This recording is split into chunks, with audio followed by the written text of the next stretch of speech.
আজকের আজকের আমরা যেই রায়টা শুনেছি সেই রায়তে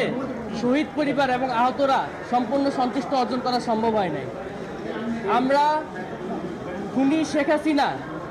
এবং সাবেক খুনি স্বরাষ্ট্রমন্ত্রীর যেই রায়টি এসেছে সেটির সাথে আমরা একমত পোষণ করছি, কিন্তু সাবেক আইজিবি চৌধুরী আল মামুন তার যেই রায়টি এসেছে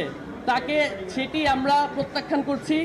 এবং সেই রায়ের বিরুদ্ধে আমরা আমাদের শহীদ পরিবার এবং আহতদের পক্ষ থেকে আমরা উচ্চ আদালতে আপিল করব এবং আমাদের ইচ্ছা সেই চৌধুরী আল মামুন সাবেক আইজিপি তাকে ন্যূনতম যাবজ্জীবন কারাদণ্ড দেওয়া হোক। আমাদের শুধুমাত্র রায় দিয়ে বসে থাকলেই হবে না, আমাদেরকে এই প্রসেসটি দেখাতে হবে কিভাবে সেই খুনি হাসিনা এবং খুনি সাবেক স্বরাষ্ট্রমন্ত্রীকে দেশে এনে ফাঁসিতে ঝুলানো হবে এবং সেটি দেশবাসীর সামনে স্পষ্ট করতে হবে কিভাবে কোন প্রক্রিয়ার মাধ্যমে তাদেরকে আনতে হবে এবং দেশ থেকে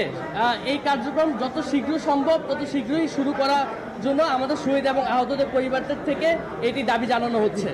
তারই সাথে খুনি হাসিনার আরও যে সকল দোষররা ছিল যারা এখন দেশে আছে বা দেশের বাইরে হোক, সকলকে দেশের মাটিতে এনে যথাযথ বিচার প্রক্রিয়ার মাধ্যমে তাদের শাস্তি কার্যকর করার জন্য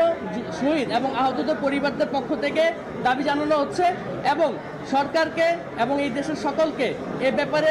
যত দ্রুত সম্ভব পদক্ষেপ গ্রহণ করার জন্য দাবি উপস্থাপন করা হচ্ছে। ধন্যবাদ সকলকে। আমার নাম মীর মাহবুবুর রহমান স্নিগ্ধ, আমি শহীদ মীর মুগ্ধ।